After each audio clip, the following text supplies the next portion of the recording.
online yang dimuliakan Allah Subhanahu wa taala. Adapun susunan acaranya sebagai berikut. Acara yang pertama pembukaan, kedua pembacaan ayat suci Al-Qur'an, ketiga sosialisasi media dompet duafa Hongkong, keempat maufidah hasanah oleh Ustadz Muh Wahyudi MPD dengan tema Hadis Arba'in 26 sedekah anggota tubuh. Yang kelima, tanya jawab, keenam doa atau penutup. Untuk menyingkat waktu, marilah acara ini kita buka dengan bacaan basmalah bersama-sama. Bismillahirrahmanirrahim. Yang kedua yaitu pembacaan ayat suci Al-Qur'an yang akan dibacakan oleh saudari kita Mbak Marini. Waktu dan tempat kami persilahkan. Assalamualaikum warahmatullahi wabarakatuh. Waalaikumsalam warahmatullahi wabarakatuh. Aku sila ya. A'udzu billahi minasyaitonir rajim. Bismillahirrahmanirrahim. Yas'alunaka 'anil syahril harami qitalin fihi qul qitalun fihi kabir wa saddun 'an sabilillahi wa kufrum bihi wal masjidil haram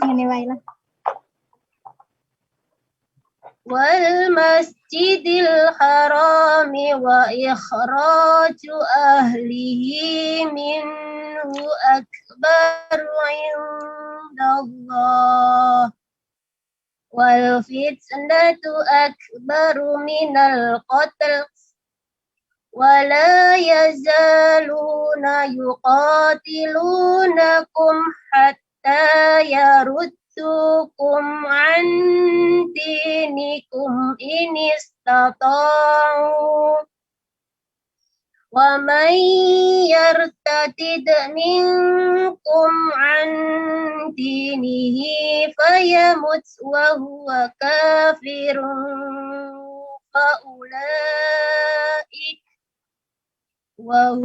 kafirun faulaika habitat a'maluhum fid dunya wal akhirah wa ulaika ashabun nar hum fiha khalidun. Innal ladzina amanu wal ladzina hajaru wa jahadu fi sabilillah ulaika yarjuna rahmatallah wallahu ghafurur rahim.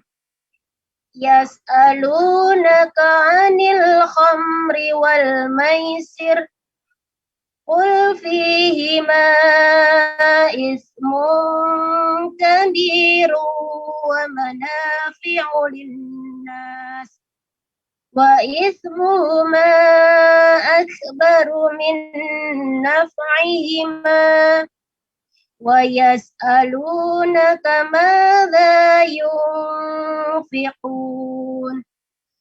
qulil 'afwa kadzalika yubayyinu Allahu lakumul ayati la'allakum tatafakkarun fid dunya wal akhirah wa yas'alunaka 'anil yatama qul islahul lahum khair wa in tukhalituhum fa ikhwanukum wallahu ya'lamul mufsida minal muslih walau sya'allahu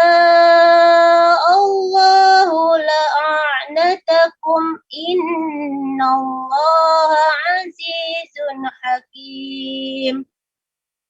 ولا تنكحوا المشركات حتى يؤمن ولأمة مؤمنة خير من مشركة ولو أعجبتكم ولا تنكحوا المشركين حتى يؤمنوا ولعبد مؤمن خير من مشرك ولو أعجبكم أولئك يدعون إلى النار والله يدعو إلى الجنة والمغفرة بإذنه ويبين آياته للناس لعلهم يتذكرون صدق الله العظيم. Assalamualaikum warahmatullahi wabarakatuh. Waalaikumsalam warahmatullahi wabarakatuh. Alhamdulillahirabbil alamin. Semoga dengan bacaan ayat suci Al-Quran tadi dapat menjadi pahala bagi yang membaca dan mendengarkannya, serta dapat menjadikan penentram hati, syafaat dan cahaya buat kita semua di dalam kubur dan di yaumul akhir nanti. Amin. Acara ketiga, sosialisasi media Dompet Duafa Hongkong. Teman-teman sekalian, acara ini juga disiarkan secara langsung melalui VB dan juga rekamannya akan di-upload di YouTube Dompet Duafa Hongkong New. Jangan lupa untuk like, fan, page VB Dompet Duafa Hongkong dan juga subscribe atau berlangganan YouTube Dompet Duafa Hongkong New untuk mendapatkan update informasi-informasi bermanfaat dan juga kajian-kajian untuk mendapatkan kajian-kajian yang diselenggarakan Dompet Duafa Hongkong. Selanjutnya acara keempat yaitu pemberian materi yang akan disampaikan oleh Ustadz Muhwahyudi MPD dengan tema sedekah anggota tubuh. Kepada Ustadz Muhwahyudi MPD kami persilahkan.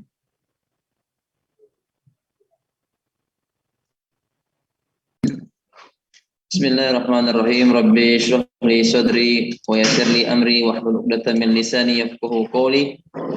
Subhanaka la ilma lana illa ma 'allamtana innaka antal alimul hakim wa tub 'alaina innaka antat tawwabur rahim. Assalamualaikum warahmatullahi wabarakatuh. Waalaikumsalam warahmatullahi wabarakatuh. Alhamdulillah wassalatu wassalamu ala Rasulillah wa ala alihi wa sahbihi wa mawala amma ba'd. Suara saya jelas ibu-ibu?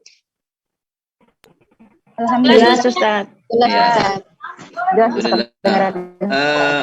Alhamdulillah pada siang hari ini atas izin Allah Subhanahu wa taala yang terus melimpahkan kepada kita kesehatan, kekuatan, keimanan sehingga majelis perantau online ini bisa sampai sekarang sudah sampai di hadis ke-26. Nah, semoga nanti semuanya bisa sampai khatam ke hadis yang 42 di hadis Arba'in Nawawi ini dan semuanya bisa mengamalkan serta mendapatkan tambahan ilmu dari berbagai macam narasumber yang telah disiapkan oleh Dompet Duafa Hongkong. Maka di awal kami ucapkan terima kasih kepada Bapak Marzuki, General Manager untuk Dompet Duafa Hongkong beserta jajaran diaspora masyarakat Indonesia yang ada di Hongkong. Sebuah kehormatan kami bisa kembali bertemu, bersilaturahim, bersilatul ilmi, sharing bersama terkait hadis yang ke-26 di kitab hadis Arba'in An-Nawawiyah karangan Imam Nawawi.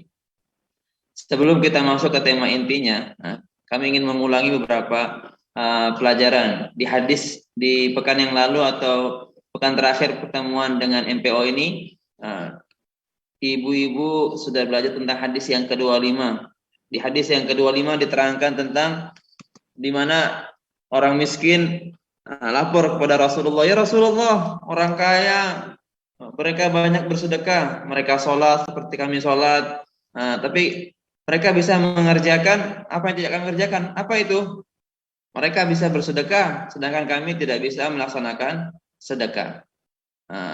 Maka Rasulullah mengajarkan kepada sahabat yang ketika itu bertanya bahwasanya, bukankah Allah menyatakan bagi kalian jalan untuk bersedekah? Sesungguhnya setiap tasbih, subhanallah, sedekah. Takbir, tahmid, tahlil juga merupakan sebuah sedekah. Mengajak kepada kebaikan, amar ma'ruf, nahi mungkar juga adalah sedekah. Berhubungan intim antara suami dan istri juga adalah sedekah. Maka banyak cara untuk bersedekah. Maka pada hadis yang selanjutnya kita akan melanjutkan tentang hadis selanjutnya, dan kami izin share screen di sini biar nanti ibu-ibu bisa membaca bersama kita di sini, karena tujuannya adalah belajar bersama-sama. Kelihatan ya gambarnya ibu? Oke.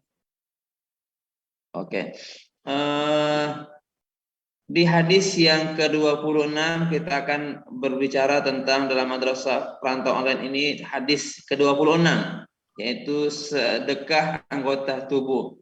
Kami yakin setiap hari, setiap saat kita bisa bersedekah. Karena di hadis ke-25 kita sudah berbicara tentang ajaran bahwasanya tasbih, setiap zikirmu adalah sedekah. Sekarang bagaimana ini kita menyedekahkan sedekah anggota tubuh? Maka pada siang hari ini kita akan belajar bersama, sama-sama belajar terkait tentang tema yang telah dititipkan kepada kami, hadis ke-26. An Abi Hurairah radhiyallahu anhu qala Rasulullah sallallahu alaihi wasallam, kullu sulama minan nasi alaihi shadaqah.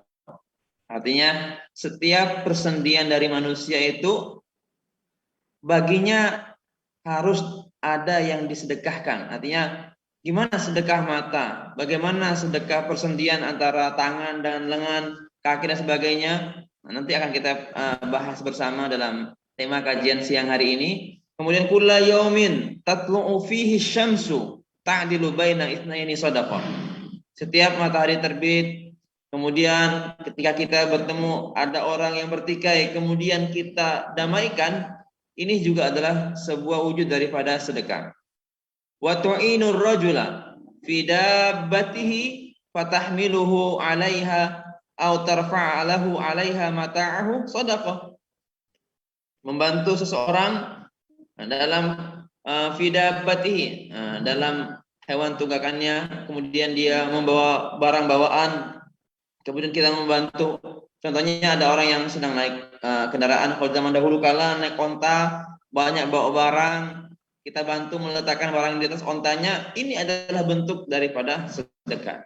Kalau zaman sekarang, orang semuanya pada naik mobil. Ketika kita membantu orang untuk masuk sampai kendaraannya, ini juga adalah wujud daripada sedekah. Wal kalimatut thayyibatu shadaqah. Ucapan-ucapan yang baik juga sedekah. Wa bikulli khutwatin tamshiha ila sholati shadaqah. Dan setiap langkah yang kita jalani, kalau yang pria ini setiap langkah ke masjid adalah sedekah. Bagaimana ibu-ibu ini, apalagi di zaman pandemi, bagaimana? Artinya setiap langkah menuju ibadah itu bernilai ibadah. Membayangkan kalau kita berjalan ke masjid 1 kilo setiap hari, berapa langkah itu? Itu dihitung. Bahkan dikatakan setiap langkah, 1 langkah menghapus 10 keburukan dan menambahkan 10 kebaikan, serta diangkat derajatnya oleh Allah Subhanahu wa taala. Ini artinya apa? Kita tidak hanya menafsirkan dan memaknai arti kata saja. Artinya setiap langkah menuju masjid, menuju sholat. Artinya ibu-ibu sekarang yang ada di perantauan, di lapangan perjuangan mencari nafkah, setiap langkah ibu-ibu sekalian bisa bernilai ibadah. Karena niatnya adalah semuanya sedang berjuang fisabilillah.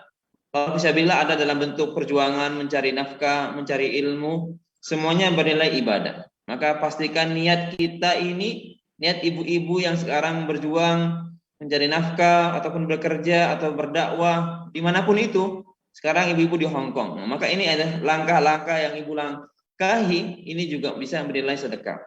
Wa tumitul adza 'anit tariqi shadaqah.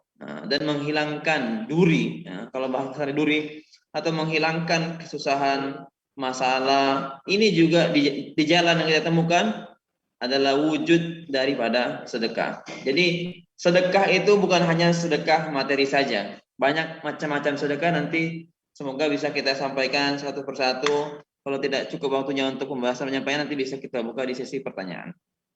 Maka tema hadis ke-26 di hadis Arba'in ini menerangkan dengan sangat jelas bahwasanya setiap persendian kita ini, artinya sini.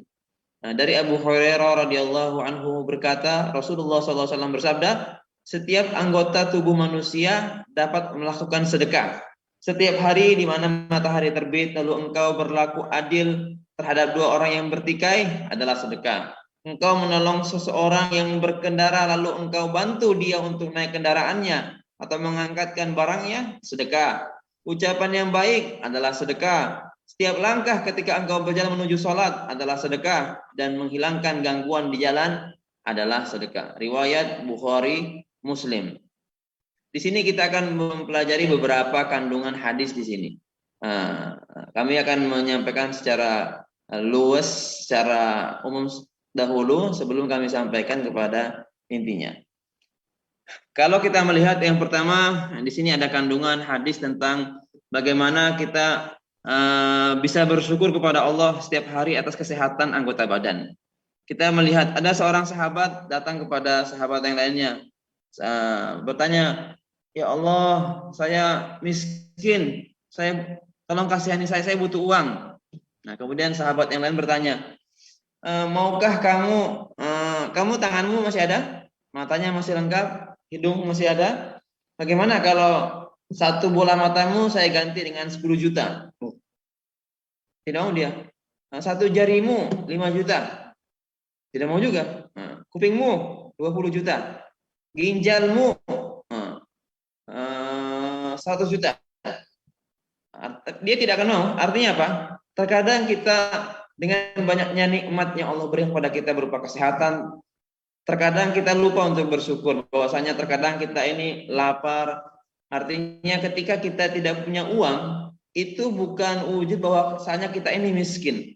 Selama kita masih sehat, bisa beribadah, bisa membantu orang, kita mungkin bisa dikatakan dalam bahasanya miskin materi. Mungkin kita tidak punya uang untuk bersedekah, tapi kita masih punya jalan lain bagaimana cara untuk bisa bersedekah. Di antaranya kita bisa membantu orang ketika kita tidak bisa dengan materi. Kita bisa bantu dengan tenaganya. Kenapa? Karena Allah masih menitipkan kepada kita kesehatan. Bayangkan betapa banyak, apalagi di zaman pandemi seperti sekarang hari ini, kita melihat banyak sekali orang yang sakit, kemudian mereka kehilangan banyak uang, tapi apa? Tapi tidak bisa menjadi jaminan bahwa mereka nanti akan sembuh, akan sehat kembali. 2 atau 3 bulan yang lalu, seorang yang terkena COVID, biasanya yang diserang adalah paru-parunya. Saat itu dia butuh oksigen. Di Indonesia terjadi, direktur perusahaan penyetop oksigen terbesar di Indonesia, beliau juga Allah panggil gara-gara terinfeksi virus COVID. Padahal beliau yang mendistribusikan oksigen ke masyarakat. Beliau yang memiliki perusahaan terbesar memproduksi oksigen, tapi apa? Hartanya tidak bisa memperpanjang masa hidupnya. Artinya apa? Harta materi yang kita miliki ini jangan sampai membuat kita seakan-akan kita tidak punya materi, kita ini miskin. Selama kita masih sehat, bisa melihat dengan baik, mendengar dengan baik, ibadah masih nyaman, persendian yang umurnya sudah di atas 40-50, ibu-ibu ini pasti juga sudah banyak yang di atas 50 ke atas atau 40 ke atas, alhamdulillah masih bisa bekerja dengan maksimal. Artinya apa? Ini harus kita syukuri. Karena janji Allah pasti, la in syakartum la azidannakum wa la in kafartum in adzabi lasyadid. Barang siapa bersyukur akan aku tambahkan, kata Allah, tambah. Tapi ingat, kalau ada yang kufur nikmat, inna azabi lasyadid. Sesungguhnya azabku amatlah sangat pedih. Maka di sini kita bisa mempelajari bahwasanya jika kita ingin mendapatkan nikmat satu menuju nikmat kedua, ketiga, keempat, maka kita harus memperbanyak rasa syukur kita. Syukuri. Dapat contohnya hari ini alhamdulillah dapat sekian, syukuri. Bagaimana syukurnya? Nah, dikatakan jika kita ingin terus bertambah, maka sisipkan dari sebagian ini dana yang kita dapat atau uang yang kita dapatkan, sisipkan kemana saja, ke lembaga dompet itu apa, bisa lembaga-lembaga sedekah atau bahkan ke keluarga. Keluarga kita ketika kita membutuhkan, kita sedekahkan kepada keluarga yang terdekat kita. Ini juga wujud daripada sedekah. Jadi banyak cara menyedekahkan. Artinya apa? Dikatakan dalam hadis yang lain, la yanqusu malun bisadaqah. Harta tidak akan berkurang dengan bersedekah. Semakin banyak sedekahnya, maka semakin banyak pula rezekinya. Tapi saya sudah bersedekah, tapi kalau saya nggak kaya-kaya, saya sudah punya uang tiap hari, saya amalkan, kok saya nggak tambah-tambah kaya ya? Lihat hitungan kaya ini seperti apa. Kalau kita hanya menghitung kaya ini hanya dengan materi, maka kita salah konsep, salah persepsi, salah pandangan. Mungkin kita bersedekah, alhamdulillah, keluarga, anak, sanak famili di kampung, semuanya sehat, tidak ada yang terkena penyakit, semuanya belajarnya lancar, sekolahnya lancar, aman, tidak ada yang sakit, tidak ada yang kena musibah dan sebagainya. Ini adalah wujud. Mungkin itu gara-gara sedekah ibu-ibu dari Hongkong di sana, kemudian tapi efek dampaknya sampai ke kampung halaman. Keluarga semuanya alhamdulillah Allah jaga. Kami usikum wa nafsi, kami berusaha juga menasihati diri kami pribadi untuk bagaimana kita mengamalkan sedekah. Rasulullah bersabda bahwasanya kita memiliki salasumi'atin wasituna mufassalan. Kita memiliki 360 persendian. Dan setiap sendi ini wajib untuk disedekahi, harus disedekahkan. Bagaimana kita menyedekahkan setiap persendian kita ini? Bayangkan 360 persendian. Setiap hari harus mendapatkan sedekahnya masing-masing. Maka ada salah satu amalan. Bagaimana kita bisa menyedekahkan, artinya membayar sedekah sebanyak 360 persendian setiap harinya. Nah, maka Rasulullah mengajarkan kita salah satu cara untuk kita bisa bersyukur ataupun salah satu cara kita untuk bisa mensedekahi persendian yang ada dalam tubuh kita ini yang berjumlah 360. Ada dalam sabda Rasul mengatakan dengan cara apa? Setiap hari melaksanakan minimal 2 rakaat salat duha. Jadi salat duha ini 2 rakaat setiap harinya bisa menjadi sedekah lunas untuk 360 persendian. Nah, tapi bukan berarti kalau saya sudah salat duha berarti saya nggak perlu sedekah lagi. Nah, saya sudah sedekah ini. Ini adalah kiasan. Jangan sampai saya sudah sedekah 2 rakaat duha kemudian tidak sedekah yang lainnya. Masih banyak sedekah yang lainnya. Maka dikatakan tadi ketika matahari terbit kemudian ada orang bertikai, kita melerai, mendamaikan keduanya juga sedekah. Maka yang kedua sini kandungan hadisnya, Allah telah menjadikan sebagai rasa syukur terhadap nikmatnya setiap anggota badan untuk menolong hamba-hamba Allah Ta'ala. Bersedekah kepada mereka dengan menggunakan sesuai kemaslahatannya. Maka Ustaz, saya takut nih orang yang berkelahi ini besar-besar. Nah, ketika kita menemukan kita takut, maka kita harus mencari cara atau jalan yang lainnya agar bisa tetap kita damaikan, melerai yang sedang berperang atau yang sedang berperang, yang sedang bertikai atau berselisih, sehingga apa? Kita bisa mengamalkan hadis Rasulullah SAW, yaitu bahwasanya semuanya bisa melaksanakan apa yang Rasulullah ajarkan. Selanjutnya adalah termasuk sedekah adalah menahan tangan, menahan tangan dan lisan untuk tidak menyakiti orang lain. Justru seharusnya digunakan untuk menunaikan hak-hak setiap muslim. Bagaimana ini? Jadi jangan mudah-mudah. Maka dikatakan wal kalimatu thayyibatu shadaqah. Ibu-ibu jamaah pengajian perantau online yang dilaksanakan oleh Dompet Duafa Hong Kong, banyak hal kita bisa melaksanakan sedekah ini. Ketika ibu-ibu ini memanggil satu dengan yang lainnya dengan perkataan yang lembut, yang halus, ini adalah wujud sedekah. Artinya Pak, jangan sampai memanggil orang itu dengan panggilan yang mengiris hati. Panggillah seseorang itu dengan panggilan yang baik. Mbak Isna, Mbak siapa lagi di sini yang ada jamaah di sini. Nah, semuanya bisa dipanggil dengan nama-nama masing-masing. Mbak Ainul, Ibu Ainul, Haja Nur Halimah bisa dipanggil dengan nama yang baik. Jangan manggilnya siapa gitu, panggilan yang kurang menarik.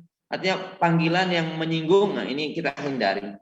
Karena semuanya kita berusaha untuk mengamalkan wal kalimatu thayyibah. Artinya apa yang keluar dari lisan kita ini jangan sampai mengiris atau menyinggung hati orang yang mendengarkan. Karena terkadang ini kalau laki-laki itu identik dengan matanya, melihatnya. Tapi kalau wanita terkadang dengan bagaimana menjaga lisannya, menjaga telinganya. Karena teringat sering masuk, oh iya bagaimana agar bisa menjaga ini semuanya. Maka di sini kita belajar bagaimana untuk menjaga lisan.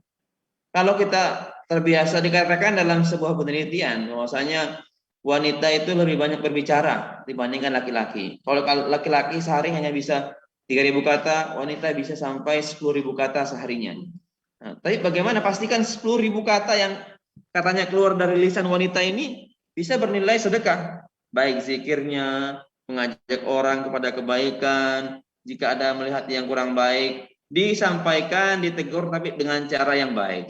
Jangan sampai kita niatnya baik, ingin menegur tapi kata-kata yang kita ucapkan ini tidak sesuai atau bahkan menyinggung hati daripada orang yang kita ingin sampaikan. Maka di sini kita belajar bersama-sama bahwasanya banyak hal dan banyak jalan kita untuk bisa bersedekah. Ketika memanggil orang tua, ya abi, ya umi, ayahku, ibuku. Artinya setiap perkataan lisan yang kita sampaikan dan orang tidak terasa tersakiti, bahkan merasa ini adalah sebuah penghormatan, juga bentuk daripada sedekah. Maka jamaah rahimakumullah, kita jangan sampai menyia-nyiakan. Nah, hidup ini sementara, hidup ini singkat. Jangan sampai yang singkat ini tidak bernilai ukhrawi. Maka dikatakan hiduplah di dunia. Nah, seakan-akan kamu sebagai orang perantau. Namanya perantau itu tidak akan selamanya. Ibu-ibu ini yang ada di Hong Kong tidak mungkin selamanya di Hong Kong. Pasti ada waktunya akan kembali pulang ke kampung halaman dengan membawa bekal yang telah disiapkan. Seindah-indahnya kampung perantauan, lebih indah kampung halaman sendiri. Bersama keluarga, bersama sanak famili. Walaupun tinggal contohnya di Hong Kong tinggal di istana, tapi gubuk di kampung halaman bersama keluarga sendiri itu jauh lebih indah. Tapi ingat, niat kita, ibu-ibu semuanya yang ada sekarang di Hong Kong ini sedang berjuang. Maka setiap detik, setiap waktu, setiap langkah, setiap keringat yang ibu-ibu sedang kerjakan di sana juga bernilai ibadah. Maka jaga niatnya, jaga hatinya. Artinya memang hidup jauh dari kampung tidak akan mudah untuk kita jalani. Kami sendiri, kami asli Balikpapan, tapi belajarnya di Ponorogo, Jawa Timur. Sudah hampir 16 tahun di Ponorogo. Memang enak di Ponorogo, sudah nyaman, tapi tetap rasa ingin pulang kampung setiap tahunnya selalu ada waktu dan ada dana dan memungkinkan bisa pulang. Nah, tapi tetap kita melaksanakan, artinya tetap berusaha untuk bagaimana apapun yang kita kerjakan ini bernilai sedekah. Maka dikatakan wal kalimatu thayyibatu sedekah.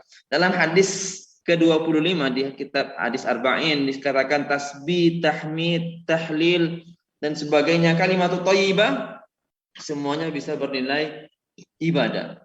Nah, jadi seluruh jamaah muslimah yang dirahmati Allah Subhanahu wa taala, kita berusaha untuk memastikan lisan, kata-kata yang keluar dari lidah kita ini, jika masuk ke hati seseorang, dia masuk dengan pintu yang baik.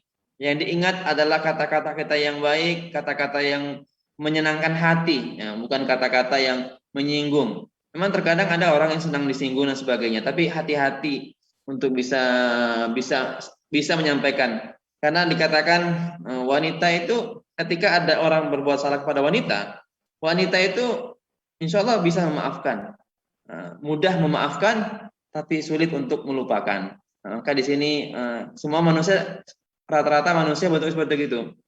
Ada minta maaf, ya saya maafkan, tapi saya tidak bisa melupakan. Nah, artinya apa? Suatu saat memori ini akan kembali.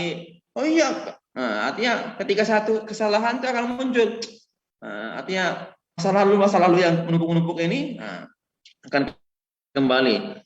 Maka uzikum wa nafsi. Nah, kandungan keempat yaitu jasad harus dikeluarkan zakatnya. Sebagaimana harta ada zakatnya, zakat badan adalah melakukan perbuatan-perbuatan baik, bersedekah, dan pintu-pintunya sangat banyak sekali. Kalau kita mempelajari dalam ayat-ayat Al-Quran, banyak ayat Al-Quran yang Allah berfirman, wa aqimus shalah wa atuz zakat, wa aqimus shalah wa atuz shalah. Kerjakan, dirikanlah sholat dan tunaikanlah zakat. Jika sholat ini, sholat dan zakat, dua hal yang salah satu, kedua-duanya adalah rukun Islam. Kalaulah sholat ini mensucikan kita, mensucikan hati kita, mensucikan badan kita, maka kenapa setelah mensucikan jiwa, hati kita ini Allah merintahkan dirikan sholat, kemudian apa? Dirikanlah zakat. Maka dan tunaikanlah zakat. Artinya apa? Sholat mensucikan kita secara batin. Artinya kita mensucikan jiwa kita, hati kita. Zakat ini mensucikan harta-harta kita. Maka kalau kita ingin mensucikan harta kita, bukan dicuci uangnya, tapi disedekahkan sebagian hartanya bagi mereka yang jauh membutuhkan. Ada ketika kita berbicara tentang sedekah ini, ada sebuah hadis atau asar atau qaulul ulama, khairus sadaqah juhdun mukil. Sebaik-baik sedekah itu dikala kita sedang butuh-butuhnya, tapi ada orang yang datang dan minta, kita berikan. Ini adalah sebaik-baik sedekah. Contohnya ibu sedang butuh uang, tetapi uangnya ibu tinggal hanya 10.000 nih. Ini buat makan hari ini. Tapi tahu-tahu ada, assalamualaikum ibu, saya sudah sebulan, nggak mungkin sebulan, saya sudah 3 hari, satu pekan belum makan, mohon saya dibantu. Ketika itu ibu sedang butuh, ibu juga sedang lapar, tapi ketika itu ibu sedang mau memberikan 10.000 ini, maka inilah sebaik-baiknya sedekah. Maka memang tidak mudah untuk dilaksanakan, mudah disampaikan, mudah didengarkan, tapi tidak ringan untuk bisa mengerjakan. Tapi disitulah mungkin ketika itu Allah sedang menguji kita. Ada sebuah cerita, seorang yang miskin, dia kerjanya adalah seorang nelayan, seorang petani. Tapi apa? Dia adalah seorang nelayan, petani, kemudian apa? Kemudian dia ini istilahnya ketika itu dia sedang mencari ikan di laut.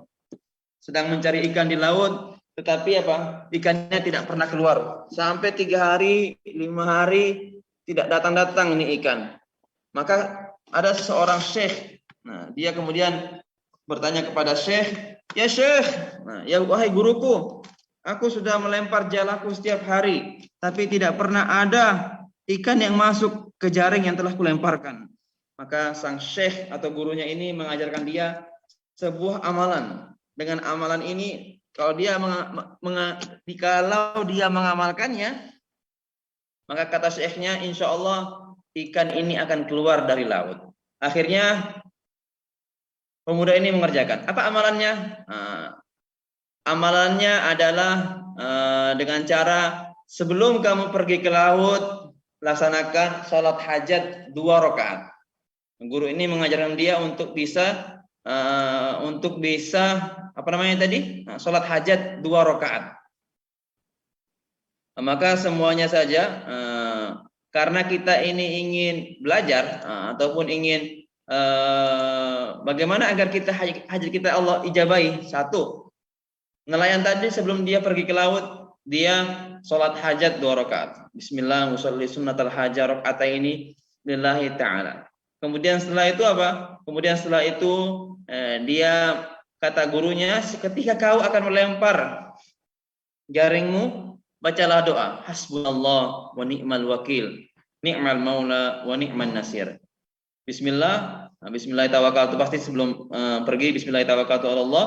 Kemudian ketika akan melempar jaringnya dikatakan apa? Hasbunallah wa ni'mal wakil. Cukuplah bagiku Allah, tempat aku bertawakal, wa ni'mal wakil. Kemudian nelayan tadi melempar jalannya ke laut. Dia sudah menunggu agak lama, sudah hampir berputus asa, kok jaringnya yang tidak ada. Tahu-tahu hampir dia putus asa, ternyata ada jaringnya, ada yang menarik. Oh, ternyata ada ikan yang masuk.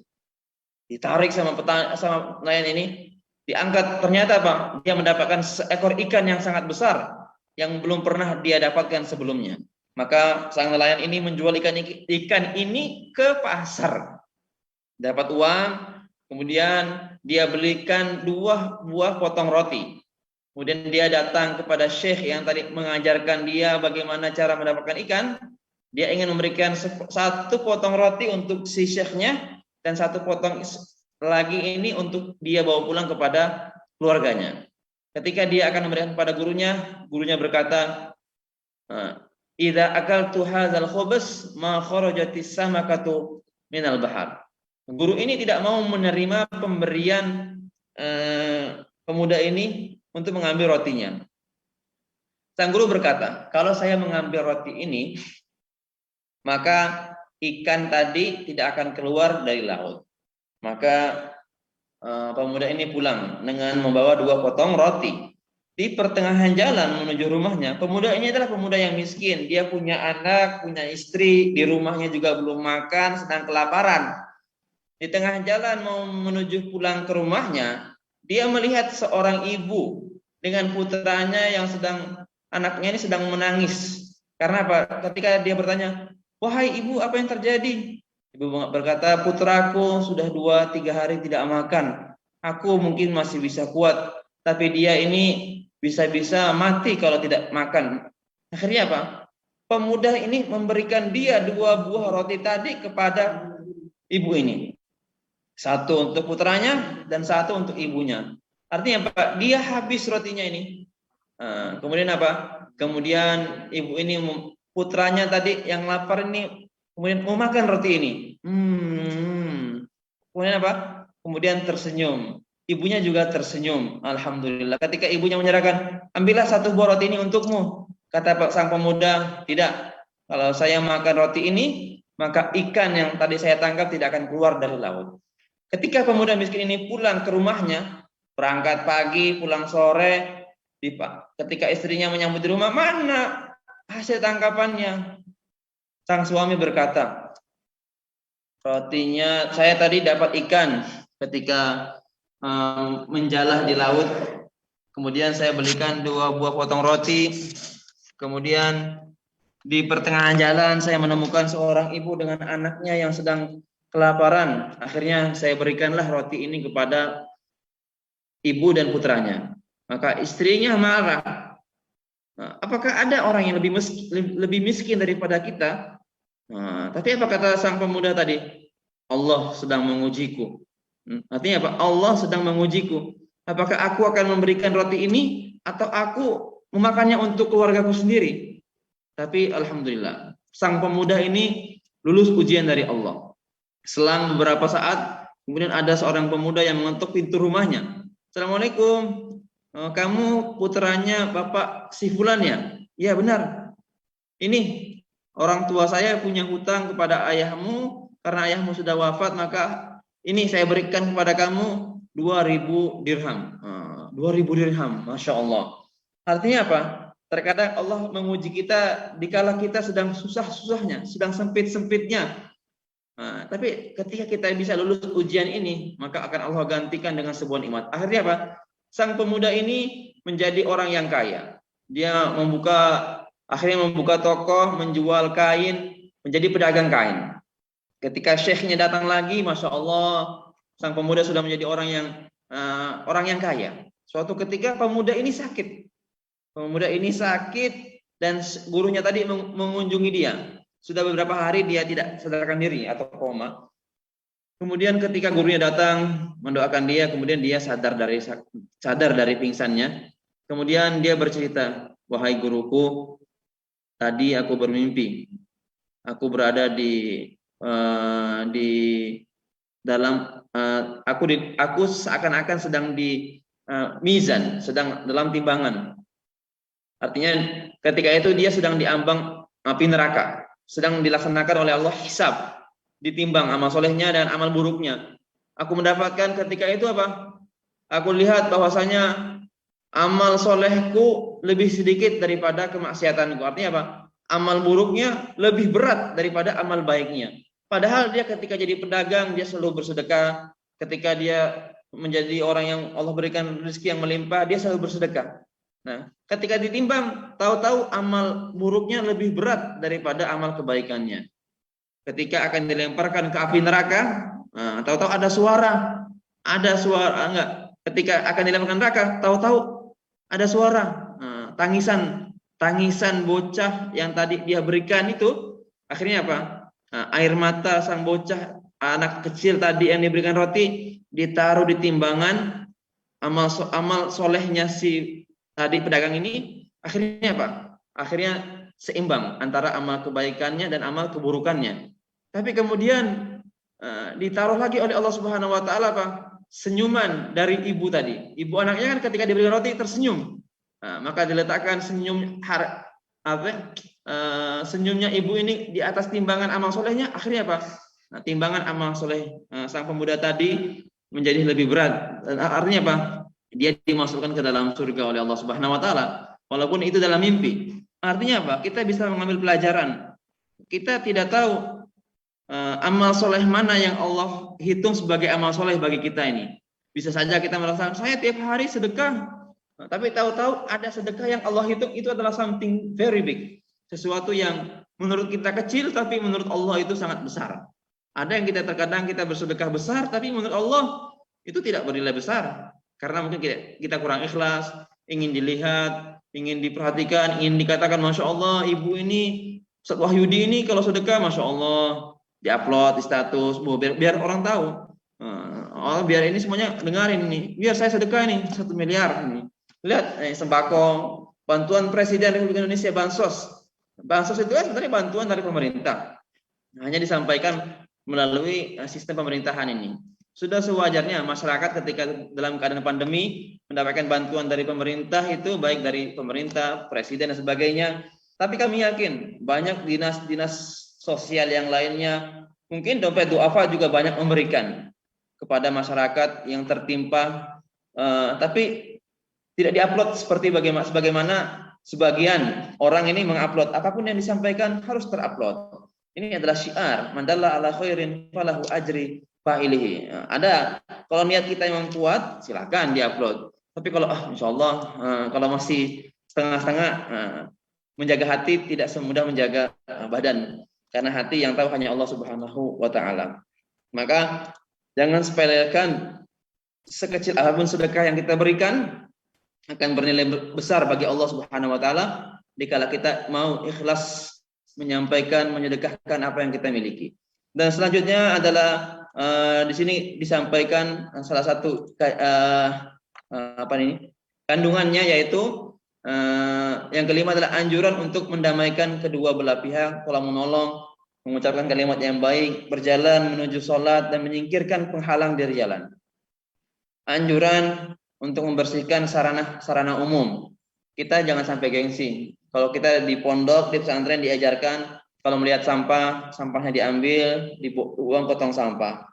Dikatakan al-imanu bid'atun wa sab'una far'an. Adnaha imatatul adza 'anit thariq. Selemah-lemah iman itu adalah menjauhkan duri dari jalan. Artinya apa? Menyingkirkan sesuatu yang dapat menciderai atau mencelakai orang lain. Ibu tahu ini di jalan ada sampah, diambil, dibuang ke sampah. Jangan takut. Ada CCTV. Nanti jadi artis tidak. Tapi bagaimana kita mengamalkan? Kenapa kamu mengambil sampah di jalan? Karena an-nazafatu minal iman. Jadi orientasinya, konsepnya ini dibangun atas dasar ilmu yang telah kita pelajari. Saya sudah belajar di kajian perantau online, bahwasanya menjaga, membersihkan sarana-sarana umum itu berilah ibadah. Sedekah itu adalah wujud sedekah kita. Kalau hari ini kita tidak bisa bersedekah dengan harta, kita bisa bersedekah dengan cara-cara yang lainnya. Dan yang ketujuh adalah anjuran untuk melakukan keadilan. Karena dengan keadilan inilah dengan keadilan lah ditegakkan langit dan bumi. Maka jamaah perantau online ini, dari sini kita bisa mempelajari. Kita yang memiliki 360 sendi di tubuh kita ini, kalau kita sedekahi dengan harta kita mungkin tidak akan cukup. Kalau kita hitung dengan berapa persendian yang kita miliki, 360. Kalau setiap sendi ini harga sedekahnya 1.000 saja, sudah 360.000 setiap hari. Memang pemasukan kita setiap hari ada berapa? Tidak bisa. Maka ada cara, banyak cara kita untuk bisa bersedekah, mensedekahi. Kenapa harus kita sedekahkan? Kenapa harus kita sedekahi? Karena sedekah ini adalah amal yang sangat berat bagi orang. Dikatakan dalam Al-Quran, Allah berfirman, ketika orang wafat dan ketika dikumpulkan di padang mahsyar oleh Allah Subhanahu wa taala, maka seandainya ada amal-amal yang ingin dia kerjakan, artinya dia akan minta kembali, ya Allah, hidupkan saya sebentar saja, kembalikan saya ke dunia, la asaddaqanna. Saya akan bersedekah.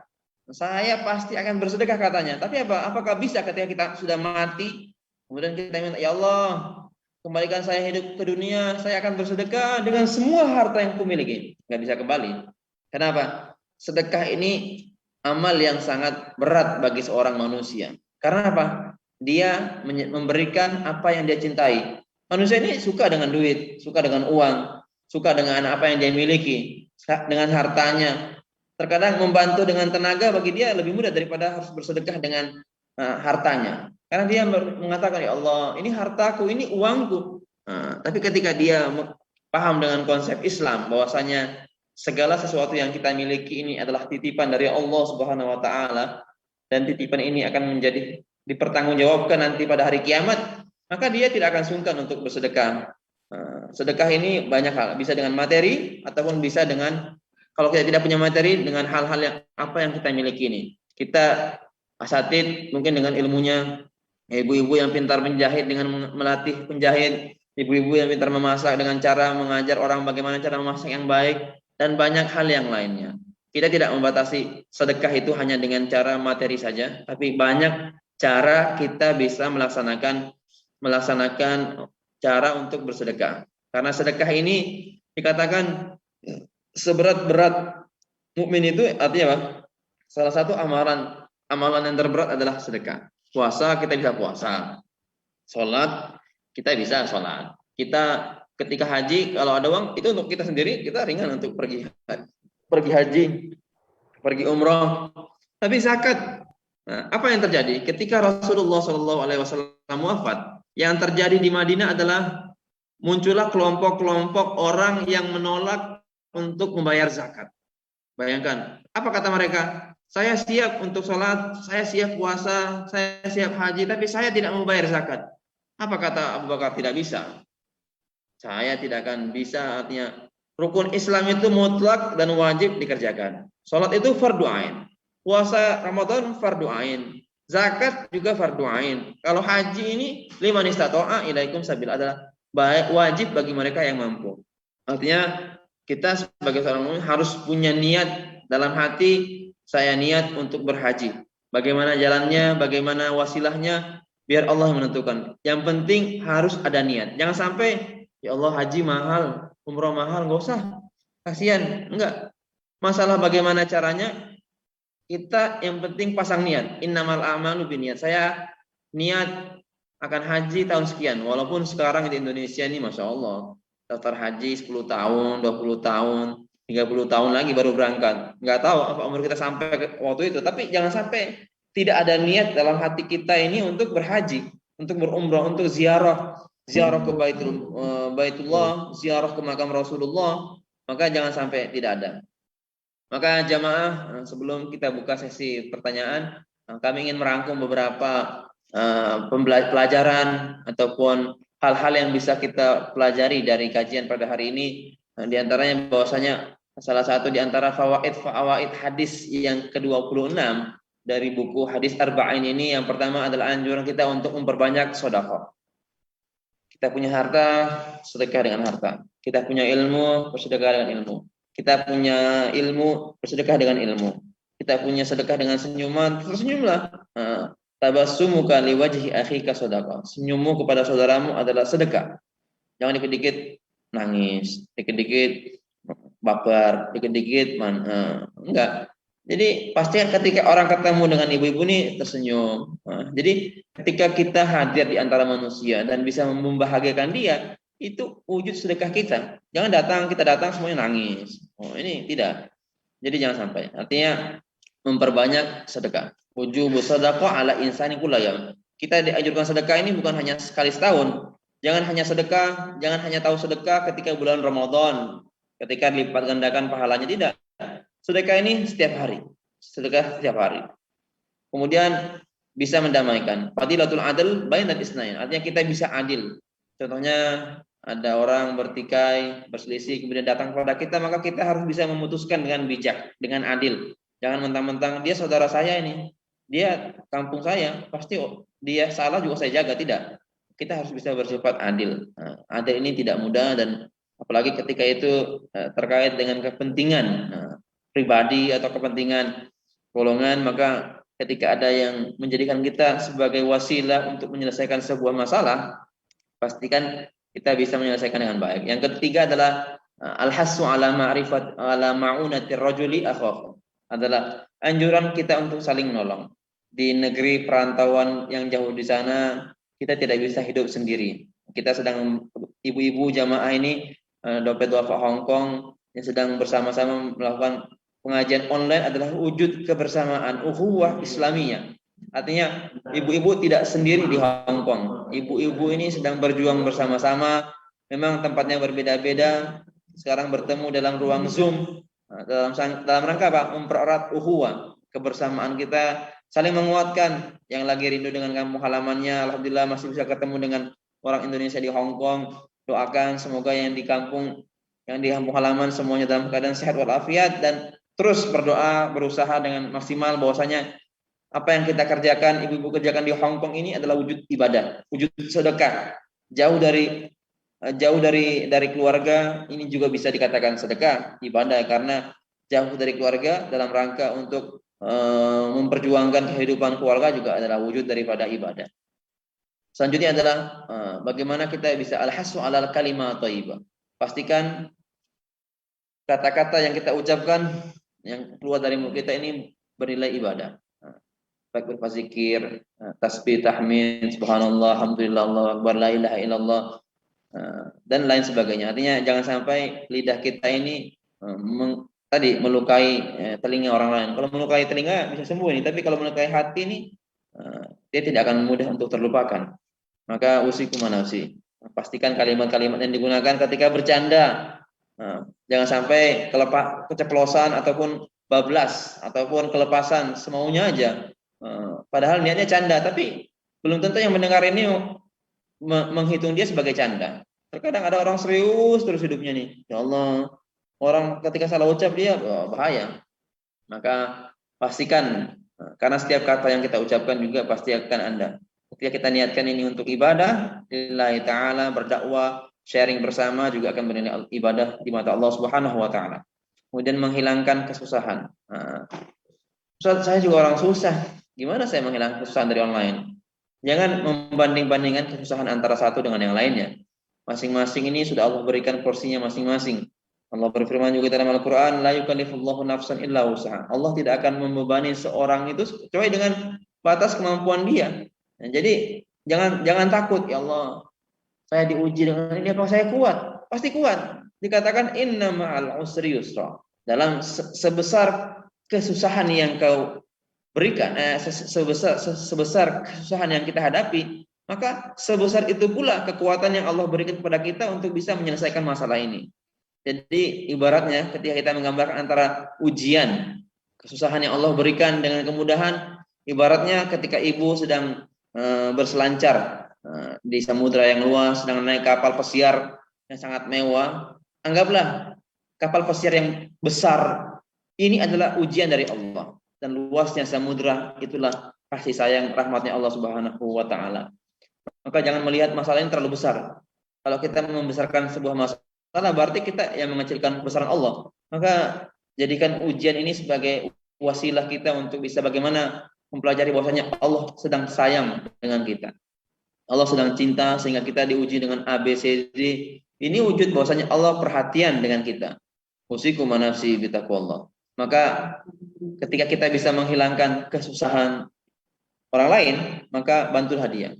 Dikatakan dalam hadis yang lainnya, waman yassara ala muslimin yassarallahu lahu fid dunya wal akhirah. Barang siapa yang memudahkan saudaranya di dunia, barang siapa memudahkan saudaranya di dunia, maka Allah akan memudahkan dia di dunia dan di akhirat. Bayangkan kita bekerja di dunia tapi Allah kasih double kemudahan di dunia dan kemudahan di akhirat. Dan yang terakhir adalah bagaimana kita bisa perbuatan ini semuanya landasannya ibadah. Landasannya adalah ibadah lillahi ta'ala. Anna kullama yuqarribu ilallahi sadaqah. Setiap amal perbuatan yang kita kerjakan untuk mendekatkan diri kepada Allah Subhanahu wa taala, baik dekat secara individual ataupun secara kolektif, itu penting. Terkadang kita melihat kita sedang bersama-sama ini semuanya Masya Allah solehat. Nah, tapi bagaimana menjaga kesoleha yang bersama-sama ini menjadi kesolehan personal. Ketika kita ada bersama di antara golongan, kumpul bersama-sama, kemudian kita merasa lebih soleha. Nah, jaga kesolehaan ini ketika kita sedang sendiri. Karena apa? Mengukur keimanan kita itu bukan dikala kita sedang kumpul rame-rame dengan satu jamaah. Kalau kita soleh sedang kita berjamaah-jamaah ini biasa. Tapi ketika kita bisa menjaga keimanan kita, dikala kita sedang sedih, dikala kita sedang down, dan dikala itu kita sedang menyendiri dan punya kuota yang berlimpah, apa yang kita lakukan dengan kuota-kuota internet yang besar ini? Apakah kita bisa mencari solusi bagaimana untuk bisa berkonsultasi atau hal yang lainnya?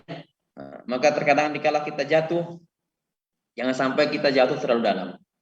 Ingat, kita belajar jatuh agar kita belajar bagaimana cara kita untuk bangkit. Insya Allah, ketika kita bertawakal kepada Allah Subhanahu wa taala dan berusaha melaksanakan apa yang Allah perintahkan dan meninggalkan segala apa yang dilarangnya, maka yakinlah pertolongan Allah itu pasti datang. Pertolongan Allah itu pasti akan datang bagi hamba-hambanya yang yakin bahwasanya pertolongan Allah pasti ada. Sekarang di masa sekarang ini kita ada yang berikhtiar di masa pandemi dengan cara ada yang vaksin A, B, C, D.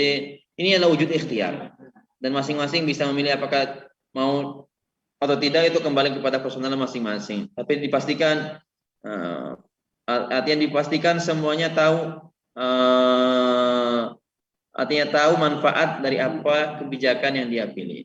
Maka ibu-ibu sekali lagi, mari di hadis yang ke-26 ini dengan tema bersedekah untuk anggota badan ini bisa kita kerjakan setiap hari. Salah satu caranya adalah mulailah hari kita dengan sholat duha, minimal 2 rakaat sebanyak-banyak. Artinya tidak ada batasan apa harus 8 rakaat. Dikatakan duha itu minimal 2 rakaat, sebanyak-banyaknya juga boleh. Maka sedekah minimal untuk anggota persendian kita yang berjumlah 360 persendian ini adalah dengan memperbanyak istiqomah, sholat duha minimal 2 rakaat setiap hari, jaga lisan kita, jaga lisan, perbuatan, tingkah laku kita sehingga semuanya bisa bernilai ibadah. Mungkin ini yang dapat bisa kami sampaikan. Nanti dengan sesi tanya jawab untuk melengkapi waktu yang masih ada, dan kami kembalikan kepada saudari moderator Ukhtina Isnawati untuk melanjutkan acara selanjutnya. Syukran wa jazakumullah khairan katsira, dan ada yang benar itu milik Allah Subhanahu wa taala, jika ada salah dari kami pribadi. Syukran. Assalamualaikum warahmatullahi wabarakatuh. Alhamdulillah. Semoga apa yang telah kita disampaikan oleh Ustadz bisa bermanfaat bagi kita semua di dunia wal akhirat, dan semoga apa yang menjadi cita-cita kita seiring dengan ridho ilahi Robbi. Amin. Acara selanjutnya yaitu tanya jawab. Monggo bagi yang mau bertanya, ibu-ibu jamaah kami dipersilahkan. Assalamualaikum warahmatullahi wabarakatuh. Waalaikumsalam warahmatullahi wabarakatuh. Wabarakatuh. Ustadz, kalau sholat hajat itu baiknya malam apa pagi setelah sholat duha? Terus, maaf itu pertanyaan pertama. Pertanyaan kedua, tadi masalah sedekah anggota badan itu. Ketika saya ingin sharing kata-kata dengan keluarga atau apa itu, kalau setelah menelpon itu biasa saya ngucapin maafkan, misalkan ke suami ya Ustadz ya, maafkan ibu gitu ya, maafkan ibu ayah kalau ibu ada kata-kata yang salah, kurang berkenan begini. Sama juga dengan anak-anak, dengan niatan saya ingin satu, kan umur kita kan nggak di pandemi seperti ini kan kita kan nggak tahu kapan kita akan dipanggil Allah gitu Ustadz. Kita nggak tahu kita akan selalu sehat apa enggak, karena semua orang kan banyak yang mati mendadak gitu Ustadz. Jadi ketika saya nelpon ke keluarga itu, saya selalu ngucapin minta maaf sama mereka, sama suami, sama anak-anak gitu. Terus tapi di anggapan mereka itu apa yang saya ucapin itu misalnya ibu so kayak ustazah kayak gitu kata suami sayanya. Sedangkan ya saya sendiri iya karena mungkin saya mengucapinnya karena setiap hari Ustadz, kalau saya nelfon saya pasti ucapin itu, saya nelfon pasti ucapin itu. Terus jadi suami saya ada bilang nggak tahu dia bercanda apa enggak, dia bilang katanya ibu sekarang lama-lama cerewet katanya kayak ustazah ya kayak gitu. Terus bagaimana cara saya menanggapinya Ustaz? Terima kasih. Wassalamualaikum warahmatullahi wabarakatuh. Ya, kami langsung jawab saja biar nggak lupa dengan pertanyaannya. Yang pertama terkait sholat hajat. Sholat hajat ini bisa dikerjakan kapan saja, Ibu. Kami kalau ada acara besar di pondok, biasanya kita di pondok melaksanakan sholat hajat biasanya setelah sholat maghrib. Toh, apa bisa setelah sholat duha? Bisa. Nah, kita dulu di pondok biasanya sholat hajatnya juga sebelum tidur juga boleh. Artinya tidak sholat hajat di waktu-waktu terlarang. Waktu-waktu terlarang ini biasanya ba'da subuh sampai syuruk. Ini adalah waktu yang dilarang. Artinya tidak sholat kecuali sholat-sholat yang memang dikerjakan ketika itu. Kemudian antara waktu sholat asar sampai maghrib juga dihindari. Artinya waktu-waktu yang ada dilarang untuk sholat, kecuali sholat yang wajib ya. Tapi kalau sholat sunnah masjid kapan saja bisa. Tapi kalau melaksanakan sholat hajat ini boleh. Artinya kapan saja. Tadi sang nelayan itu sholat hajatnya sebelum dia pergi ke laut. Bisa di pagi hari setelah sholat duha, kemudian sholat duha dilanjutkan dengan sholat hajat, boleh Ibu. Artinya tidak ada waktu tertentu yang afdolnya kapan. Afdolnya ya ketika kapan kita yakin ketika Allah ijabahi. Karena kata dalam firman Rasulullah, ana inda husni dhanni abdi. Aku kata Allah seperti apa yang dibayangkan oleh hamba-hambaku. Ketika ibu yakin sholat hajat saya akan mustajab di waktu duha, sholatlah hajat di waktu duha. Karena tidak ada dalil yang menerangkan dilarang sholat hajat kecuali karena waktu sholat yang sudah pasti itu ya sholat subuh, zuhur, asar, isya, tahajud itu pasti malam hari. Nggak mungkin sholat tahajud di siang bolong, enggak. Karena waktunya minal laili fatahajjat bihi. Tahajud itu pasti di malam hari. Duha juga, namanya juga duha, ya waktu duha. Nggak mungkin sholat duha di waktu maghrib atau pada isya, karena namanya saja waktu duha. Nah, kalau waktu hajat ini, dikala kita punya hajat, kita laksanakan sholat hajat, kapanpun itu. Tapi mempertimbangkan waktu-waktu yang lebih utama. Kenapa menghindari waktu antara pada subuh sampai waktu syuruk? Karena dikatakan ini adalah waktu ketika itu matahari terbit, takutnya dikatakan menyembah matahari. Kenapa dilarang pada asar sampai maghrib? Karena waktu itu adalah matahari terbenam. Artinya menghindari hal-hal yang tidak ingin kita inginkan. Kemudian tadi ibu ini sudah jadi ustazah, cerewet dan sebagainya. Nah ini ketika suami ini bercanda, maka ibu juga harus menawarnya dengan candaan. Kalau laki-laki sendiri mungkin memang merasa tergantung apa yang masuk ini. Kalau dikatakan ibu sekarang kayaknya jadi kayak ustadz cerewet, ustadz itu tidak cerewet, ustadz itu hanya menyampaikan apa yang harus disampaikan. Tinggal bagaimana seberapa intens keluarga di rumah ini mungkin apa yang masuk, yang didengarkan, yang diperhatikan di rumah tidak sama dengan apa yang ibu pelajari. Artinya memang kadar ketakwaan, keimanan seseorang itu berbeda-beda. Tapi yang ibu sampaikan setiap hari minta maaf, menyampaikan ini ABCD, dilanjutkan, diteruskan, karena ini terkadang akan menjadi suatu bagi anak-anak sendiri akan menjadi sebuah budaya, oh seperti gini caranya. Setelah nelpon ucapkan ini, ucapkan mohon maaf jika ada kata yang salah, jika ada yang ini mohon maaf. Artinya bagi anak itu akan menjadi sebuah, oh iya, mengajarkan kita bagaimana jangan sungkan untuk minta maaf. Walaupun antara keluarga sendiri juga perlu kita mengatakan minta maaf. Terkait suami yang mengatakan ibu ini ya, itulah laki-laki. Terkadang kalau sudah biasanya namanya laki-laki yang biasanya sering memanja istri. Tapi kalau suami yang istri yang manja suami juga terkadang, padahal ibu rasa rindunya mungkin berbeda. Ibu jauh di Hong Kong, tahu suasana di sana, tapi yang di rumah mungkin kondisinya berbeda. Dan melihat suasana seperti gini juga pandangannya berbeda, dan apa yang dipelajari juga menentukan ibu. Kenapa suaminya mengatakan mungkin bahasanya jadi cerewet nih, padahal ini wujud rasa sayang ibu kepada suami, kepada keluarga. Tapi menurut kami dilanjutkan saja. Mungkin dengan kata-kata yang sedikit berbeda, tapi pesannya sama. Jadi terkadang kalau pesannya, artinya kalau pesannya ini ingin menyampaikan sebuah pesan, banyak cara. Ada dengan cara bagaimana intinya titik poin yang ingin kita sampaikan ini tersampaikan. Dan apa yang ibu sampaikan, mohon maaf ini karena umur tidak ada yang tahu, diubah dengan kata-kata yang oh iya. Artinya kalau kata Rasul, khatibun nasa hasba uqulihim. Sampaikanlah kata-kata itu sesuai dengan kadar bagaimana mereka mencerna.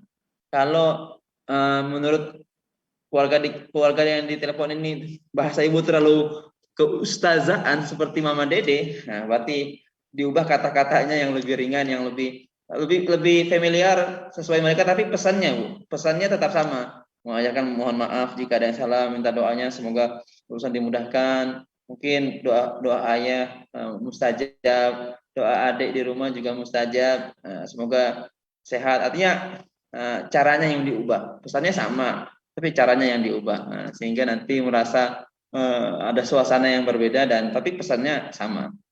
Jadi ibu niatnya baik, cuma terkadang yang mendengarkan ini belum siap, sehingga dia belum, karena mungkin sudah ada suasana seperti apa, sehingga ini perlu disesuaikan dengan kondisinya. Mungkin itu yang dapat kami sampaikan. Terima kasih. Ya Ustaz, terima kasih atas jawabannya. Jazakumullah khair. Ustaz sehat selalu ya. Assalamualaikum warahmatullahi wabarakatuh. Waalaikumsalam warahmatullahi wabarakatuh. Assalamualaikum warahmatullahi wabarakatuh, Pak Ustadz. Mau tanya mengenai sedekah yang Ibu upload di media sosial gitu. Di sini kami kan sering mendapat titipan dari teman-teman untuk yang bersedekah untuk disalurkan ke beberapa tempat yang ada di Indonesia. Lah, dengan penyerahan itu kita memakai foto supaya untuk bukti sebagai tanda bahwa sedekah yang dititipkan itu telah kita sampaikan kepada yang berwenang. Apakah itu juga dianggap riya, Pak Ustadz? Mohon penjelasannya, matur suwun sebelumnya. Memang dikatakan dalam sabda Rasulullah, inni akhafu ma akhafu alaikum asyirkul asghar wa huwa riya. Aku sangat takut kepada kalian adalah syirik kecil, yaitu riya. Nah, tapi kita melihat di Indonesia ini sangat berkembang lembaga sosial yang menghimpun dana-dana masyarakat sehingga bisa disampaikan. Nah, terkait penyerahan bantuan kemudian dipoto ini, apakah ini masuk riya? Kalau menurut kami tidak. Nah, artinya ada yang sedekah sirron, ada sedekah sembunyi-sembunyi, dan ada sedekah yang perlu jahron. Nah, kalaulah orang-orang orientalis itu, orang-orang yang kristenisasi, gerakannya saja sudah terang-terangan, kenapa kita yang muslim ini selalu diam saja? Kalau dalam bahasanya Gus Baha, kalau semua orang muslim ini sedekahnya sembunyi-sembunyi, terus kenapa harus sembunyi? Artinya harus ada. Nah, maka saya sangat tepat seperti program Dompet Duafa, ada namanya juga yayasan dana sosial, ada Lazi Swab dan sebagainya. Ini adalah wujud syiar, Ibu. Maka kalau dalam lembaga sosial kemudian wujudnya ini sebagai jebret foto, ini adalah bukti bahwasanya menyampaikan amanatnya. Kita yang seperti Dompet Duafa ini adalah lembaga penghimpun dana umat untuk disampaikan. Ini bisa menjadi syiar sebagai yang lain, bahwasanya ini adalah lembaga yang amanah. Kalau lembaga kita sebagai penyalur dana umat, kemudian tidak punya bukti fisik, bukti sahih bahwasanya amanat ini tersampaikan, maka mungkin umat tidak akan percaya. Makanya terkadang umat itu mencari lembaga-lembaga mana yang amanah ini sampaikan. Seperti kalau kita melihat lembaga-lembaga sosial, Kuwait membangun gedung di mana dibukakan, artinya difotokan dan diupload sebagai wujud apa? Satu, ini sebagai syiar. Yang kedua, ini sebagai ajakan masyarakat yang lainnya.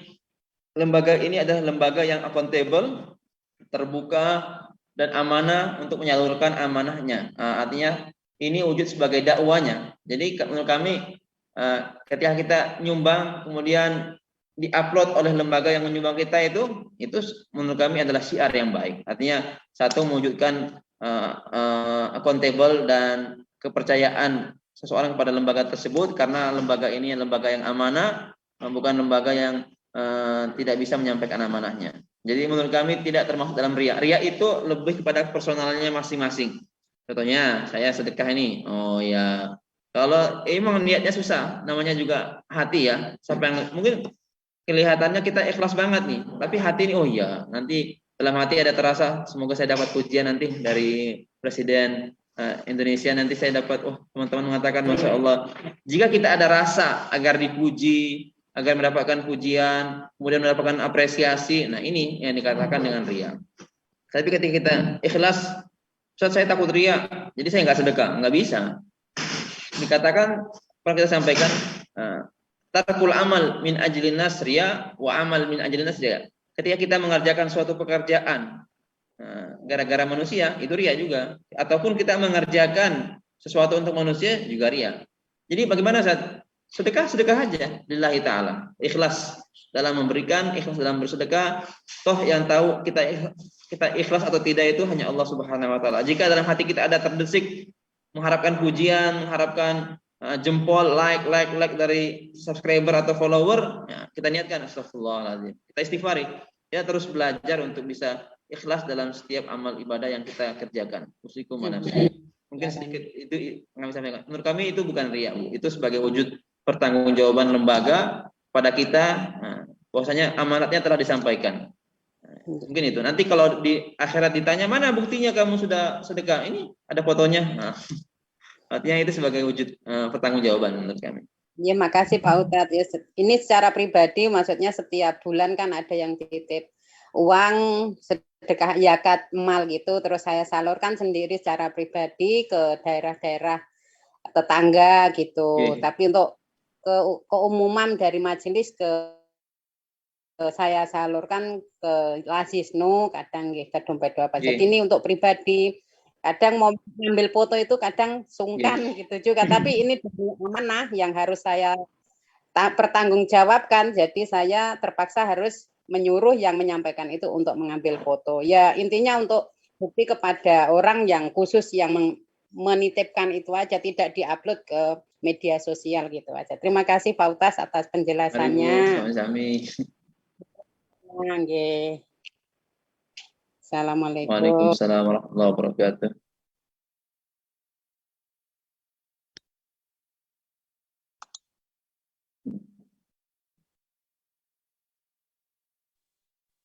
Assalamualaikum Ustadz. Iya Bu. Waalaikumsalam warahmatullahi wabarakatuh. Saya mau bertanya Ustadz, kalau kita melakukan perawatan kecantikan, apakah itu termasuk sedekah Ustadz? Yang pertama, yang kedua itu pertanyaannya, dari sekian banyak sedekah untuk diri sendiri itu, yang mana yang lebih utama Ustadz? Begitu Ustadz. Terima kasih sebelumnya. Terkait perawatan kecantikan, ke spa dan sebagainya, tergantung niatnya Ibu atau Ibu. Kalau memang perawatan kecantikan ini agar menjaga artinya untuk menjaga contohnya sudah berkeluarga agar suaminya semakin sayang, ataupun dalam bentuk bukan untuk memamerkan kepada selain muhrim, maka menurut kami adalah bentuk perawatan, artinya menjaga bagaimana agar tubuh kita yang selalu fit adalah bentuk daripada pertanggungjawaban kita kepada tubuh kita sendiri. Jadi ketika perawatan kecantikan ini dilaksanakan agar untuk menjaga contohnya keharmonisan keluarga, karena suami selalu ingin melihat istrinya cantik, ataupun bagaimana untuk menjaga keprimaan. Ada sebagian ibu yang menjaga, artinya bekerja di suatu bidang menuntut selalu prima, selalu harus sebelum tampil harus fresh, harus glowing dan sebagainya. Nah, maka ketika niatkan ini untuk perawatan tubuh, maka niatkan, jangan salah niat. Nah, bukan untuk ditampilkan, dipamerkan kepada orang yang tidak bukan muhrimnya, tapi kalau dalam rangka menjaga kesakinahan, kemawadahan dan rahmah, sakinah agar sama keluarga, maka ini bukan saja dianjurkan tapi ini diwajibkan. Nah, maka ini untuk menjaga keharmonisan keluarga, contohnya punya mertua yang ingin selalu menantunya cantik selalu setiap saat nih, ini harus menjaga. Nah, maka ini bisa. Artinya kita harus tahu niat kita ini ikut perawatan spa ini ataupun perawatan kecantikan ini untuk apa? Apakah hanya agar nanti kalau datang ke undangan kelihatan lebih glowing atau apa? Tidak. Jadi jangan salah niat.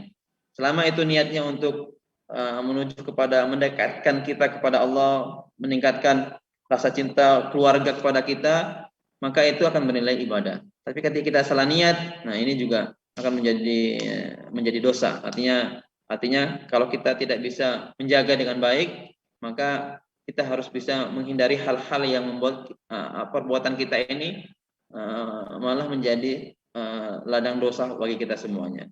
Yang kedua tadi pertanyaannya, persendian apa? Sedekah mana yang paling utama yang harus kita kerjakan? Tentu kata Rasul, inna fil jasadi mudghah fa idza saluha sairul jasad wa idza fasada sairul jasad. Maka yang harus kita jaga ini sedekahnya apa? Sedekah hati. Ketika hati kita ini tenang, saya tidak tahu apakah hati punya persendian, tapi tentu organ dalam sini harus kita jaga. Artinya apa? Ketika hati kita ini tenang, maka apa sedekah hati ini? Sedekah hati ini ringan sekali. Dengan memperbanyak zikir, karena vitamin dari hati itu adalah zikrullah, adalah zikir kepada Allah, ingat selalu kepada Allah Subhanahu wa taala, sehingga ketika hati tenang, otomatis yang lainnya juga akan tenang. Hati tenang, otak pikiran juga tenang, sehingga ketika hati ini kosong, maka disitulah setan bermain untuk menggoyangkan ke kanan, ke kiri, yataqallab. Maka di sini kita penting untuk memperbanyak sedekah-sedekah untuk jiwa kita. Jiwa sini artinya bagaimana menstabilkan keimanan kita. Tidak ada orang di antara kita di sini yang lebih bisa istiqomah setiap saat. Terkadang ada imannya naik, imannya turun, atau imannya stagnan dan sebagainya. Tapi itulah hati. Namanya juga hati itu bahasa Arabnya qalbun. Berbolak-bolak artinya selalu bergejolak, artinya sering berbolak-balik, artinya mudah untuk berubah.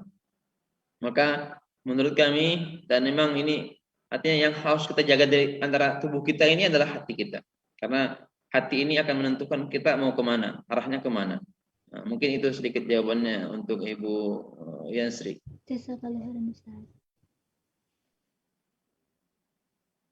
Saya ingin menjawab pertanyaan di ruang chat ini. Nah, pertanyaan yang kedua, yang pertama di mana tadi?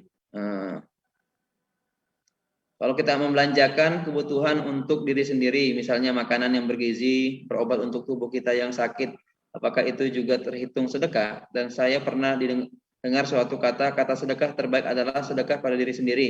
Bagaimana menurut pandangan Ustaz? Oke. Kalau sedekah, masalah tentu kita merawat tubuh kita ini, artinya untuk bisa optimal dalam ibadah sangat penting. Jangan sampai kita kurang vitamin, akhirnya gampang kena virus, kena sakit dan sebagainya, hanya gara-gara kita teledor dan tidak aktif merawat tubuh kita. Maka ketika kita niatkan kita ini kita butuh vitamin biar kita fit dalam beribadah, dalam bekerja, bisa membantu orang, maka ini adalah sangat bernilai ibadah sekali. Nah, maka dikatakan wabda biman ta'ulu. Mulailah sedekah itu dari yang terdekat. Terdekat ini adalah keluarga kita, sanak famili kita, sebelum kita bersedekah kepada orang yang lainnya. Bagaimana kita mau bersedekah kepada orang lain? Dikalah kita sakit, maka bagaimana kita melaksanakan semua usaha untuk memastikan tubuh kita ini sehat sehingga kita bersedekah. Maka ketika ibu ini memilih makanan yang sehat untuk tubuh agar ibadahnya optimal, kami yakin itu bernilai ibadah dan sangat baik sekali, dan itu sangat diprioritaskan.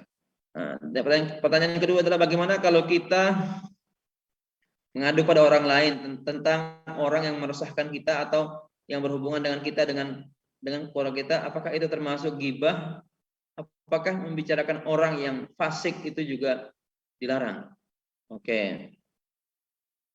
Kalau kita contohnya nih ada mengaduk pada orang lain tentang orang yang meresahkan kita, apakah ini termasuk ghibah? Ghibah ini menceritakan seseorang. Kalau benar itu sudah ghibah, tapi kalau sesuatu yang kita sampaikan ini tidak sesuai fakta, maka kita telah menghina dia sendiri. Artinya apa? Untuk membedakan aduan dengan ghibah ini sangat dekat sekali, tapi beda.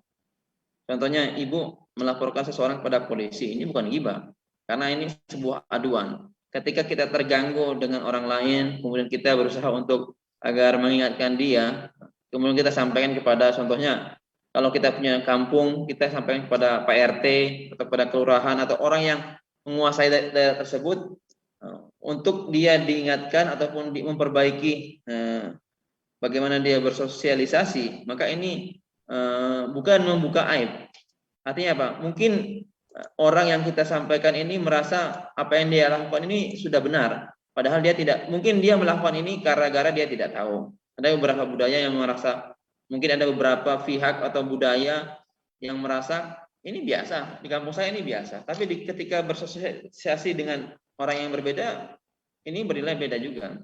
Maka ketika kita mengadukan kepada contohnya pemuka tokoh masyarakat, ini juga kami rasa bukan bentuk ghibah, tapi dalam rangka agar kita bisa bertabayun ataupun bisa mengingatkan saudara kita agar bisa meninggalkan kebiasaan buruknya yang menurut kita itu baik, yang menurut kita itu buruk. Tapi ada baiknya juga kita langsung menegur kepada beliau. Tapi terkadang kita sungkan. Kalau kita sungkan, maka carilah orang yang kira-kira dia bisa mewakili dan menyampaikan aspirasi kita. Dan bedakan antara ghibah dengan hal aduan ini. Kalau ghibah itu itu loh, ibunya itu kalau jalan itu pasti bunyi bel-bel, gemericing, parfumnya sepanjangnya. Ini beda. Ghibah itu menceritakan orang lain. Kalau orang lain itu kalau dia dan tidak suka dengan apa yang diceritakan, artinya memang menceritakan keburukan orang lain hanya untuk gosip. Gosip itu ghibah. Tapi ketika kita menyampaikan kepada yang berpihak, artinya yang untuk bisa memperbaiki orang tersebut, nah ini bukan bernilai ghibah, tapi sebagai bentuk bahwasanya bisa bernilai amar ma'ruf nahi mungkar. Tapi kita berusaha untuk mengambil jalannya dengan cara orang yang lebih berkuasa atau memiliki peran besar di daerah tempat kita bersosialisasi. Wallahu a'lam. Mungkin itu jawaban dari kami terkait pertanyaan yang ada di ruang Zoom. Assalamualaikum Ustadz. Waalaikumsalam. Mau bertanya Ustadz, mana yang lebih baik Ustadz, sedekah setiap hari $10 atau nanti 1 bulan disatuin gitu 300, mana yang lebih afdol misalkan seperti itu. Secara kita setiap hari harus punya pahala gitu atau mungkin sama aja. Terima kasih. Assalamualaikum warahmatullahi wabarakatuh. Ya, kalau dalam sabda Rasul, khairul amali adwamuha wa in qalla. Sebaik-baik amal itu yang sedikit tapi istiqomah. Contohnya sekarang saya baca Quran sehari 10 juz, kemudian libur 1 bulan nggak ngaji lagi. Enggak. Rasulullah mengajarkan sebaik-baik sedekah, sebaik-baik khairul amali, sebaik pekerjaan adalah adwamuha, yang kontinuitas yang terus keberlangsungan, walaupun itu sedikit. Tiap hari bersedekah $10 ataupun $1 tiap hari, tapi berlanjut, itu bisa menjadi amalan kita, ibarat tirakat. Artinya dianjurkan setiap orang memiliki amalan soleh yang tidak pernah berputus setiap harinya. Tapi Ustaz, mana yang utama? Saya setiap hari $10 ataupun nanti setiap bulan $300. Dengan kita bersedekah $10 setiap harinya, contohnya, mungkin lebih banyak yang mendapatkan manfaatnya ini karena setiap hari kita bisa bersedekah. Kalau mungkin hanya sebulan sekali, tapi kalau itu kontinuitas, tapi kalau kita melihat kepada hadis yang tadi saya bacakan, kami sampaikan tadi, artinya setiap hari. Karena anjuran dari hadis ke-26 ini, sedekah ini bukan jamak takhir, bukan diakhirkan atau dimajukan. Saya hari ini sedekah sholat duha 10 rakaat, kemudian besok-besok enggak sholat duha lagi. Tidak. Jadi karena apa? Karena sebaik-baik amal kebaikan itu yang keberlangsungan dan adwamuha walaupun sedikit. Membaca Al-Quran setiap hari walaupun satu halaman, satu lembar, tapi setiap hari itu lebih baik. Nah, jangan hari ini saya baca 1 juz, saya libur 10 hari. Nanti 10 hari lagi baru baca 1 juz lagi. Nah, tidak, karena hati ini butuh konsumsi vitamin setiap hari. Bukan setiap bulan baru dapat siraman, tidak. Tapi setiap hari untuk bisa menjaga keimanan kita. Karena Rasulullah menasihati kita seperti itu. Adwa muha wa inqalla adalah pekerjaan yang selalu dikerjakan dan berkelangsungan. Jadi menurut kami, Ibu, baik mana $10 setiap hari atau $300 setiap bulan? $10 setiap hari, nanti di bulan juga bisa $300. Artinya yang sedikit tapi terus berkelanjutan. Nah, itu mungkin yang dapat kami ya, sebagai jawabannya Ibu.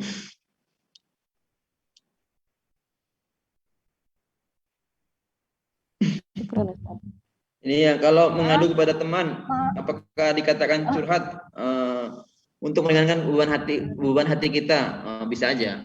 Jadi contohnya kan namanya wanita ataupun manusia ya, sering curhat sama teman. Nah, terkadang orang curhat itu hanya butuh kuping mendengarkan. Dengarkan saja. Artinya kita menjadi penyimak yang baik, mendengarkan teman-teman curhat. Padahal yang kita curhat ini kita nggak tahu deh kalau kita juga punya masalah. Ya, tapi kita ingin meringankan beban yang ada di hati. Ini juga bentuk sedekah, ibadah. Yang penting jangan sampai menceritakan rahasia orang lain kepada orang lain. Nah, artinya ketika ada teman yang curhat, pastikan kita ini bisa menjaga rahasia-rahasia. Ada informasi yang bisa dibagikan untuk orang lain dan ada yang tidak boleh disebarkan hanya antara you and me. Jangan sampai bocor. Nah, maka kalau ibu teman-teman siap atau ibu-ibu ini sering mendapatkan curhatan, pastikan ibu pandai menjaga rahasia.